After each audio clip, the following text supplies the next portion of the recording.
Permettez-moi de réagir à la très brillante prestation de notre frère le président William Ruto, qui malheureusement s'est un petit peu déplacé, mais également de notre frère le président Brice Oligui, sur la nécessité d'être unis et les avantages qui en découlent.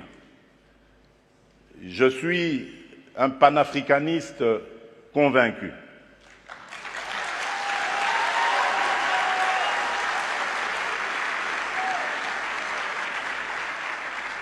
Et je suis vraiment rompu à cette conviction.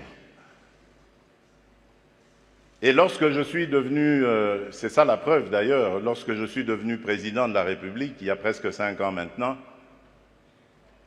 la première destination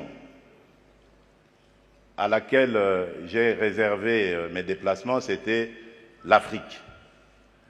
J'ai commencé par le Kenya, à l'époque du prédécesseur du président Ruto, puis je suis passé par l'Angola et je suis arrivé en République du Congo, chez notre aîné, puis j'ai fait le Rwanda et l'Ouganda, et depuis lors,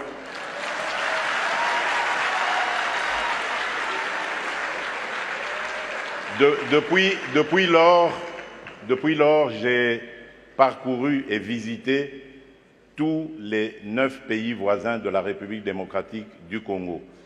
Il paraît que je suis le premier président à l'avoir fait. Qu'à cela ne tienne, mon but était de parler à tous mes interlocuteurs, mes pairs, de la nécessité que nous avons de vivre en paix, de vivre unis et de développer des projets qui vont être à l'avantage de nos populations respectives. Et je suis en mesure de vous donner, pour chaque pays que j'ai visité, chaque pays voisin, les projets sur lesquels nous avons commencé à parler, à nous organiser pour les développer. Donc c'est vous dire l'attachement que j'ai à la paix et à l'unité des peuples d'Afrique. Mais, car il y a un mais, et là je voudrais vraiment m'excuser de tempérer un peu l'enthousiasme qui a été le nôtre lorsque nous avons suivi le président Ruto, pour dire, malheureusement, nous sommes loin de la réalité. Parce qu'en ce moment, par exemple, où nous parlons de ce sujet très, très important, hyper important, la conservation de notre biodiversité, de nos forêts, il se passe actuellement dans le parc de Virunga, une des réserves naturelles les plus importantes au monde, en forêt et en biodiversité, un activisme armé qui met à mal cet écosystème, qui le détruit. Et cela n'a pas été décidé à Washington, à Paris, à Bruxelles ou à Londres. Ça a été décidé en Afrique, et plus précisément à Kigali.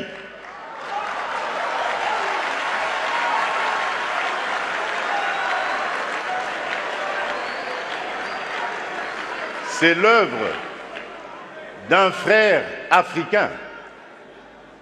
C'est pour vous dire que nous devons bannir l'hypocrisie qui est entre nous.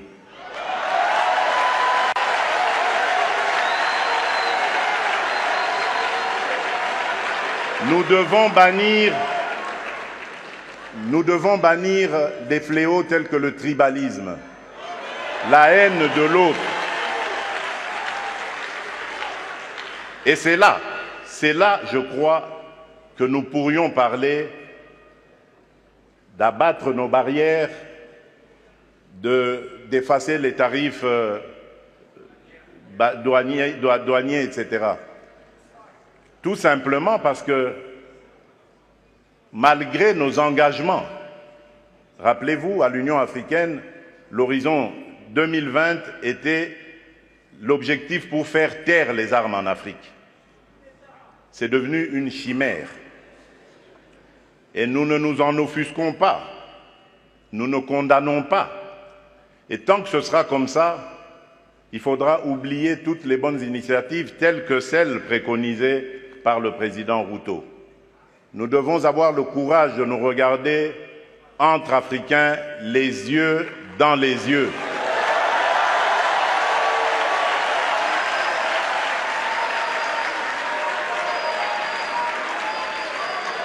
Et nous dire que on ne peut pas s'appeler frère et se poignarder dans le dos en même temps.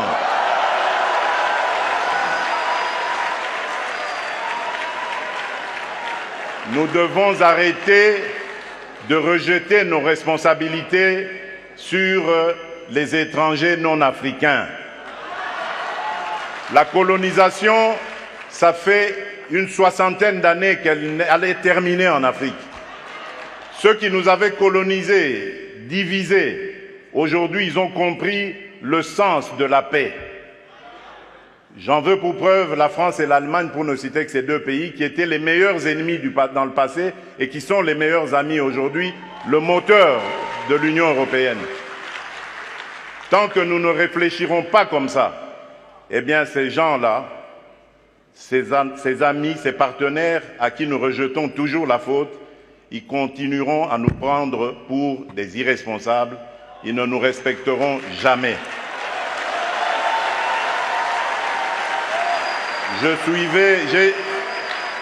J'ai suivi tout à l'heure avec attention l'adresse du président Macron, toute sa bonne volonté à vouloir venir dans des partenariats, mais j'ai tout de suite compris par son attitude que c'était du politiquement correct.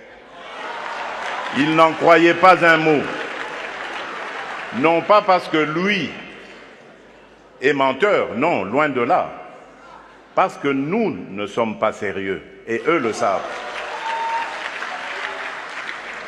Le jour où nous mettrons fin à ce à quoi nous assistons aujourd'hui, à l'est de la République démocratique du Congo par exemple, des voisins qui viennent semer la pagaille, la mort, la désolation, uniquement dans le but de s'enrichir, de piller les ressources. Le jour où nous mettrons fin à ce genre de comportement, alors oui, là nous aurons compris. Parce que je suis désolé, en tant que président de la République démocratique du Congo et face à ce genre de choses, je ne suis pas tenté de construire des ponts, mais plutôt des murs pour sécuriser ma population.